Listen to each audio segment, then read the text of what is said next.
ঝালঝাল করে এই ভর্তাটা করে আলহামদুলিল্লাহ মন ভরে পেট ভরে ভাত খেলাম। শুধু আমি কেন, বাসার সবাই অনেক বেশি পছন্দ করেছে। আজকে আমি ওলকচু ভর্তা করব, তার জন্য এখানে বেশ খানিকটা পরিমাণ ওলকচু নিয়েছি। এবার এই কচুটার উপরের যে খোসা আছে সেটা তো আমি একটু ভারী করে ফেলে দিয়ে তারপর এই যে পাতলা করে কেটে নিয়েছি। চেষ্টা করবেন এই খোসাটা একটু ভারী করে ফেলে দিতে, এতে করে গলা চুলকানোর আর ভয় থাকে না। এবার চুলায় একটা প্যানে বেশ খানিকটা পানি নিয়ে তাতে দিয়ে দিলাম সামান্য একটু হলুদ গুঁড়া। এবার এর মধ্যে কেটে ধুয়ে পরিষ্কার করে রাখা ওলকচুটা দিয়ে দেব, তারপর একটা ঢাকনা দিয়ে ঢেকে এটা সিদ্ধ হতে দেব। আর এদিকে চুলায় অন্য একটা প্যানে দিয়ে দেব বেশ কয়েকটা গোটা রসুনের কলি, তারপর এটা একটু সময় নিয়ে ভেজে নেব। যখন লাল লাল হয়ে গেছে এবার এর মধ্যে দিয়ে দেব 3টা পেঁয়াজ কুচি। ওলকচু ভর্তা করার সময় পেঁয়াজ রসুনের পরিমাণটা একটু বাড়িয়ে দিয়ে ভর্তাটা করে নেবেন, এতে করে খেতে অনেক বেশি ভালো লাগে। পেঁয়াজটা দিয়ে 2-3 মিনিট ভেজে নিয়ে এটা নামিয়ে ঠান্ডা করে নেব। আর এদিকে ওলকচুটা তো বেশ ভালোভাবে সিদ্ধ হয়ে গেছে। আপনি চাইলে কিন্তু প্রেশার কুকারেও 2-3টা ছিটি দিয়ে নিতে পারেন, এতে করে কিন্তু সহজে সিদ্ধ হয়ে যাবে। এবার ভর্তাটা তৈরি করার জন্য একটা বোম্বাই মরিচ দিয়ে দেবো, সাথে দিয়েছি 1 টেবিল চামচ পরিমাণ লাল সরিষা, তার সাথে দিলাম স্বাদমতো লবণ। এবার এই সব কিছু খুব ভালোভাবে বেটে নিয়েছি। এখন এর মধ্যে দিয়ে দেবো 4-5টা ভাজা শুকনো মরিচ, এটা আমি আগেই ভেজে রেখেছিলাম।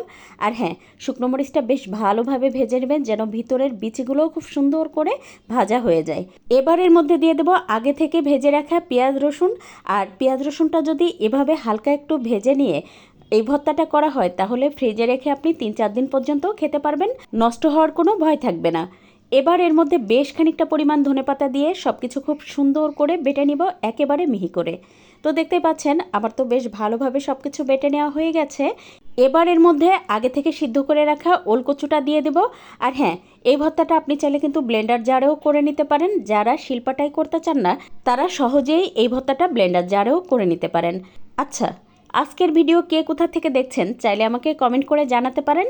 আর ভিডিওটা অবশ্যই শেয়ার করে রেখে দেবেন, এতে করে আপনার যখন দরকার হবে তখন কিন্তু এই ভর্তাটা করে নিতে পারবেন। ভর্তাটা বেটে নেওয়ার পরে আমার কাছে লবণ চেখে মনে হলো একটু লবণ কম হয়ে গেছে, তাই তো আমি একটু লবণ দিয়ে দিলাম। এবার এর মধ্যে এই স্পেশাল উপকরণটা দিয়ে দেবো 1 টেবিল চামচ পরিমাণ তেল সহ আমের আচার। আমের আচার দিয়ে যদি এই ভর্তাটা করা হয় কি যে মজা হয় খেতে, আমি তো বলবো একবার হলেও এভাবে তৈরি করে দেখেন। আশা করি ভালো লাগবে। সব কিছু দিয়ে খুব ভালোভাবে মেখে নিয়ে একটা পাত্রে ভর্তাটা তুলে নিলাম। শিলপাটায় আমার মতো ভাত মেখে খেতে কে কে পছন্দ করেন? শীত আসলেই এই ভর্তাটা যখনই বানাই তখন তো প্লেটে ভাত বেশি করে নিয়ে খেতে বসি। এটা খেতে এত মজা হয়, এটা শুধু আমিই না বাসার সবাইও অনেক পছন্দ করে খায়। অসম্ভব মজার একটা ভর্তা। আর বিশ্বাস করেন, এখন এই ভিডিওটা দেখে আবারও এই ভর্তাটা দিয়ে ভাত খেতে ইচ্ছা করছে। এটা এত মজার একটা ভর্তা, তাই পুরো রেসিপি দেখতে থাকেন, আশা করি আপনাদেরও ভালো লাগবে। আর হ্যাঁ, ভিডিওটা শেয়ার করে রেখে দিবেন, যখন এই রেসিপিটি করতে যাবেন তখন তো টুক করে একটু দেখে নিতে পারবেন। এখানে আজকের ভর্তার জন্য আমি আধা কাপ মসুর ডাল বেশ ভালোভাবে ধুয়ে তারপর তো পানি দিয়ে ভিজিয়ে রেখে দিলাম। আর এখন এই ভর্তার সাথে দিয়ে দেবো বেশ কয়েকটা ফুলকপির ফুল। আর এই যে 3-4টা ফুলকপির ফুল কেটে নিচ্ছি, সেই সাথে নিয়ে নেব একটা মিডিয়াম সাইজের আলু আর একটা মিডিয়াম সাইজের টমেটো। তার সাথে নিয়েছি 2টা পেঁয়াজ খুব ভালোভাবে ছিলে।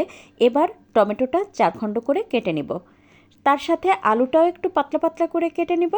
এই ভর্তাটা যখন তৈরি করবেন তখন তো একটু বেশি করে তৈরি করবেন, তা না হলে কিন্তু আপনিই ভাগে পাবেন না। তো দেখতেই পাচ্ছেন আলুটা তো আমি পাতলা পাতলা করে কেটে নিচ্ছি, এই যে ঠিক এরকম করে কেটে নিয়েছি। এবার পেঁয়াজগুলোও একটু কেটে নেব, একটু পাতলা পাতলা করে পেঁয়াজটা কেটে নেব। এই তো সব কিছু তো গুছিয়ে নিয়েছি। আর এদিকে ডালটাও কিন্তু খুব ভালোভাবে ভিজে গেছে। এবার তো চুলায় একটা প্যানে ডালগুলো দিয়ে দেব,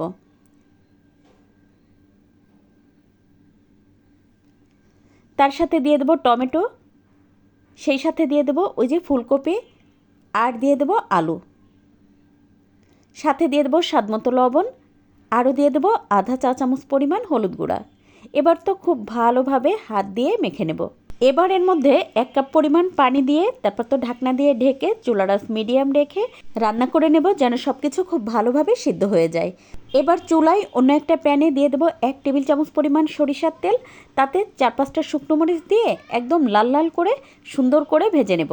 তো এই তো শুকনো মরিচ তো ভেজে নেওয়া হয়ে গেছে। এখন ওই যে আগে থেকে কেটে রাখা পেঁয়াজ দিয়ে দেবো। পেঁয়াজটা একটুখানি নেড়ে মিশিয়ে দিয়ে সাথে দিয়ে দেব 5-6টা রসুনের কলি।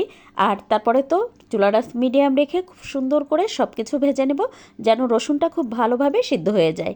তো এই তো বেশ খানিকটা সময় ভেজে নেওয়ার পরে দেখতেই পাচ্ছেন রসুন তো খুব ভালোভাবে সিদ্ধ হয়ে গেছে। এখন এটা নামিয়ে অন্য একটা পাত্রে রেখে দিব। আর এদিকে ডালের পানি তো শুকিয়ে গেছে, এবার তো খুব ভালোভাবে নেড়ে ডালটা একদম শুকনো শুকনো করে নেব। আর নিশ্চয়ই দেখেই বুঝতে পারছেন টমেটো, ফুলকপি, আলুও খুব ভালোভাবে সিদ্ধ হয়ে গেছে। এখন তো এটা নামিয়ে ঠান্ডা হতে দিয়েছি। আর এদিকে ভর্তাটা তৈরি করার জন্য একটা বড় পাত্রে নিয়ে নিলাম শুকনো মরিচ আর স্বাদমতো লবণ। খুব ভালোভাবে শুকনো মরিচটা ভেঙে নিয়ে সাথে দিয়ে দেবো ওই যে আগে থেকে ভেজে রাখা পেঁয়াজ আর রসুন। তারপর তো হাত দিয়ে খুব ভালোভাবে চেপে চেপে পেঁয়াজ রসুনটা আমি ভর্তা করে নেব। আর নিশ্চয়ই দেখেই বুঝতে পারছেন রসুনটা কি পরিমাণ নরম হয়ে গেছে।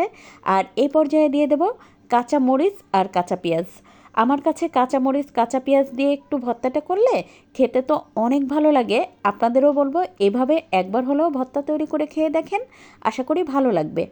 এবার তো সব কিছু খুব ভালোভাবে হাত দিয়ে মেখে নিয়ে দিয়ে দিলাম এক মুঠ ভর্তি করে দেশি ধনেপাতা কুচি। আর এই ভর্তাটাই আমার কাছে তো ধনেপাতা দিলে খেতে অপূর্ব স্বাদ হয়। আর ভর্তাটা শেষে দিয়ে দেবো 1 টেবিল চামচ পরিমাণ খাঁটি সরিষার তেল। এতে করে এই যে ঝাঁঝালো একটা ফ্লেভার পাবেন, তখন দেখবেন ভাত খাওয়ার চাহিদাটা বেড়ে যাবে দ্বিগুণে। আর এটা অসম্ভব মজার হয়। ভর্তাটা তৈরি করার পরে তো সাথে সাথে গরম ভাত নিয়ে বসে পড়েছি। শীত আসলেই আমার বাসার ছোট থেকে বড় সবার আবদার থাকে মাঝে মধ্যেই এই ভর্তাটা তৈরি করার জন্য। আজ খেতে খেতে চলে যাচ্ছি, কাল আবার নতুন কোনো ভিডিও নিয়ে দেখা হবে ইনশাল্লাহ।